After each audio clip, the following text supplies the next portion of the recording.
everyone, welcome back to my channel and to a brand new episode of Writing Wednesdays. So we've got a brand new question, so without wasting too much time, let's get started. Here's our question. The values that we learn from our parents and family have a greater influence on our future success than the knowledge and skills we learn at school. To what extent do you agree or disagree? And that alone tells you right away that's a very standard opinion essay format. To what extent do you agree or disagree, or do you agree or disagree? So that's fairly simple. Now the first thing you need to do is to write an introduction, and you'll need first some kind of generalized statement, something about this whole broad theme or topic. There's a difference between the kind of education you receive at home and the kind of education you receive, in formal schooling. So maybe we'll write something about education, something about skills, right? A child growing, or a young child learning skills from all over his environment, many aspects, many factors in his or her environment. His is okay. It's a little bit old-fashioned because, nowadays, of course, you'd probably write his or her, but it really doesn't matter. Don't worry about things like pronouns and whatnot. This is an English exam, so it's not a politics exam. A child grows up learning skills from many factors in his environment, including, but not limited to family and friends,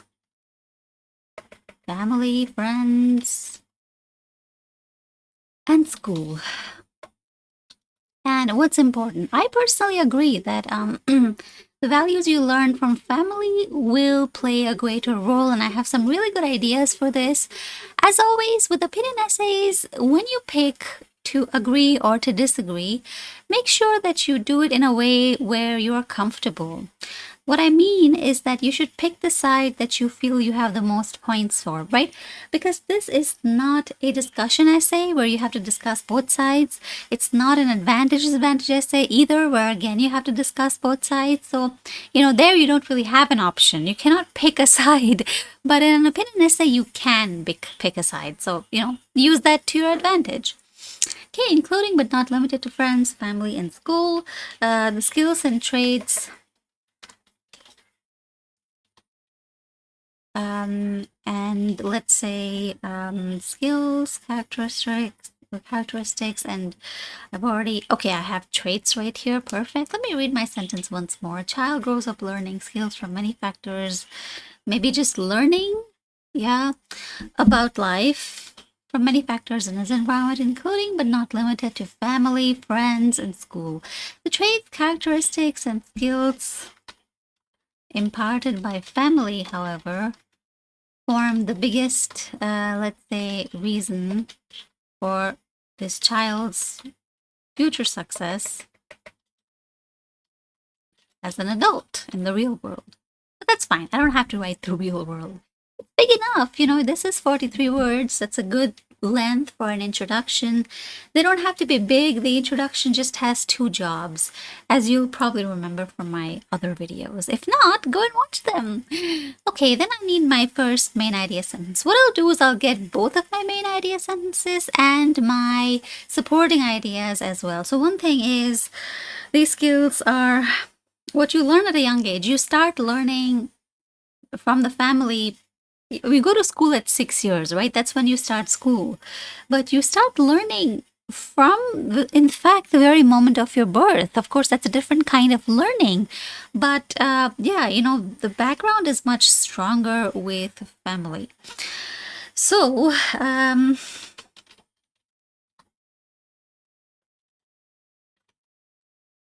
and this knowledge, one starts learning from family at a young age. You have a lot more exposure. And so, all this information is, how to live amongst people. You learn social skills, which are useful, social skills or people skills.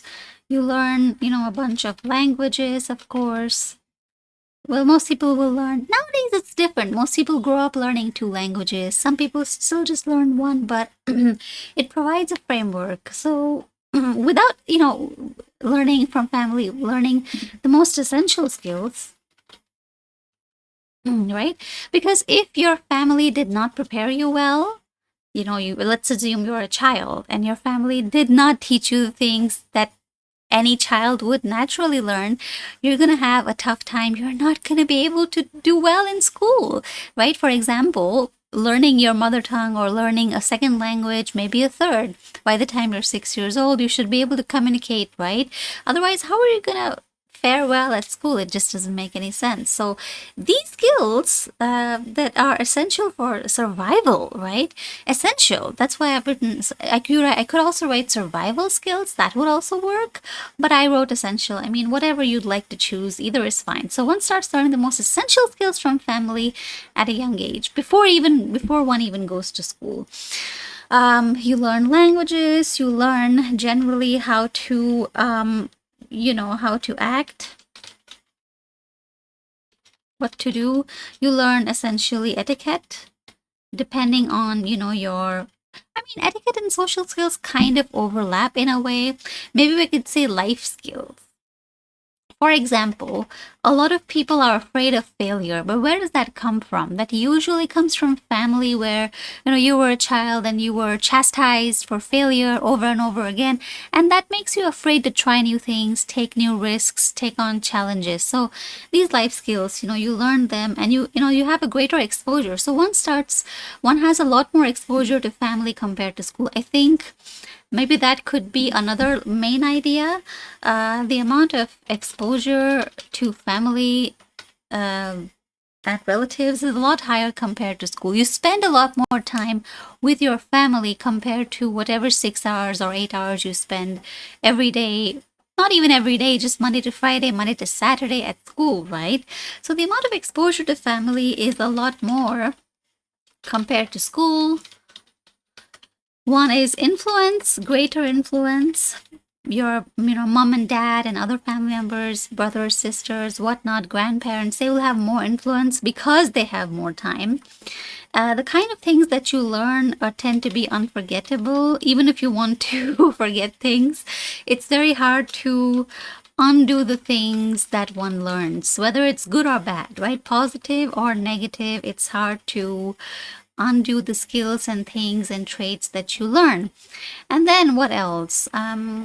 These 3 ideas, I would probably just shift them a little bit like here.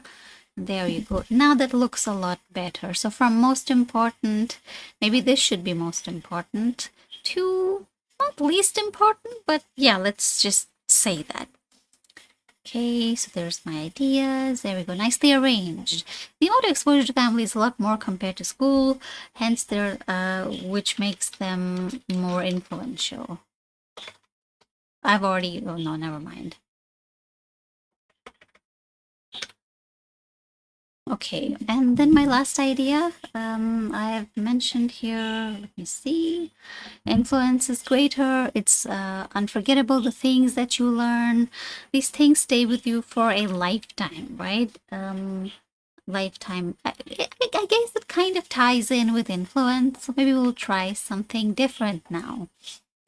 Exposure to family is more so school. Teachers, all different. For just 6 to 8 hours a day. I think that should in fact be my first idea.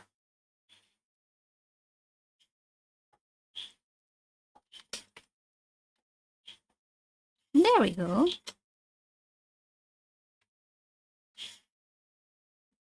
Okay.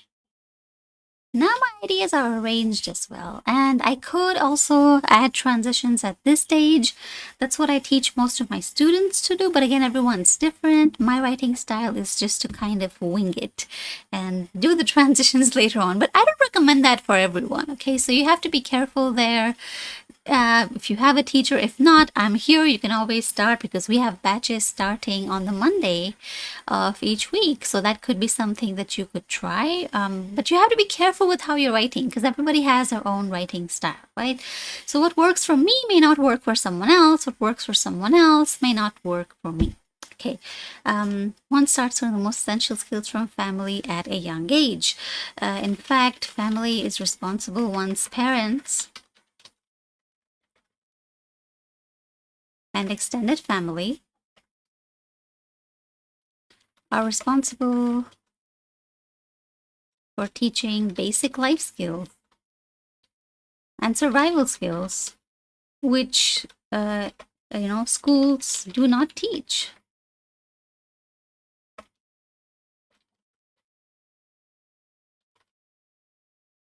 This is expected from a child before he or she even starts school.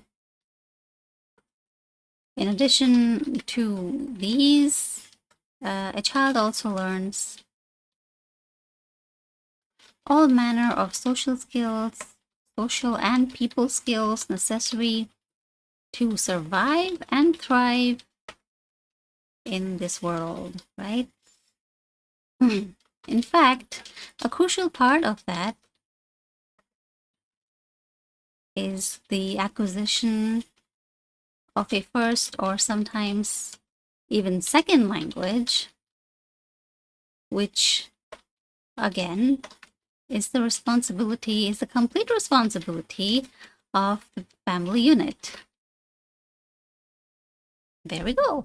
How many words is that? Doesn't look very big. This is already 100 words. Okay, that's pretty much all we need. One thing I like to do is to have a concluding sentence. So, hence, the skills learned from family are not just survival skills, but they are retained for life. There we go. So there's our paragraph. That happened very quickly. You might think, hold on, it's just been 12 minutes or something and she's written half her essay. Yeah, so, I mean, it's just because I have tons of practice, right? I mean, I am a teacher, it's my job. I should be able to do this in less time than you would. But don't worry, you get full 40 minutes. That's really more than enough to, get your ideas down and write everything and even check. You just need to find the right teacher, which I agree is kind of difficult to do. But let's get on with our essay.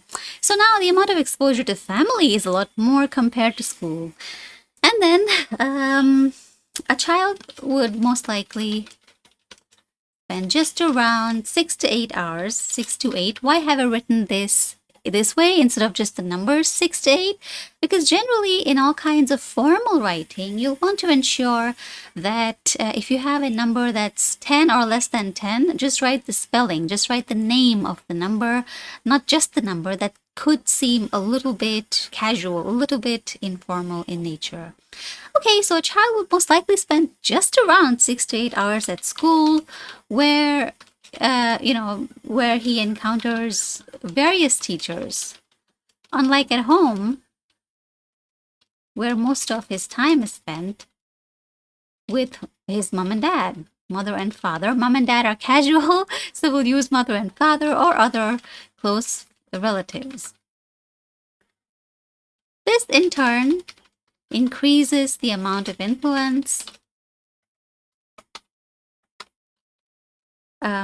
these family members have, which cannot be compared to the lack of influence that school teachers would have. Because of this, the skills learned, skills, strategies, and whatnot, I would just say skills, strategies, and mechanisms learned in the family at a young age are almost, unforgettable and difficult to unlearn. Whether these skills or whether these, mechanisms or whether these things that are learned, whatever one has learned, is ultimately positive or even negative, which determines how successful a person would be or not be, right? So therefore, I've already written hence, so therefore, the things one learns from family are crucial to one's future. There we go. So there's our second paragraph. This one looks a bit heftier. Okay, this is 128 words. This is just slightly smaller at 117, but it's fine to look more or less even. What I can do is I could add a couple ideas here. One's parents and extended family response teaching the very basic life and survival skills with schools do not take on the responsibility of teaching. This is expected from a child before he even starts school. In addition to these, the child also learns all manner of social and people skills necessary to survive and thrive in this world, not just as a child, but also as an adult, right? There we go. Now that one's, 127. This one's 128. That's a nice balance right there. They don't have to be equal. It's just I like ensuring that they are more or less similar in size. Similar, not the same. And then the last thing you need to do is to write your conclusion. So we start in conclusion. It is evident that one's family and the skills learned from them can make or break one's life. Can make or break one's life because they have the greatest influence over a person and are responsible for teaching the most essential skills, most basic skills, most, let's say, important skills in life, right? If one's family were to, not take on this responsibility,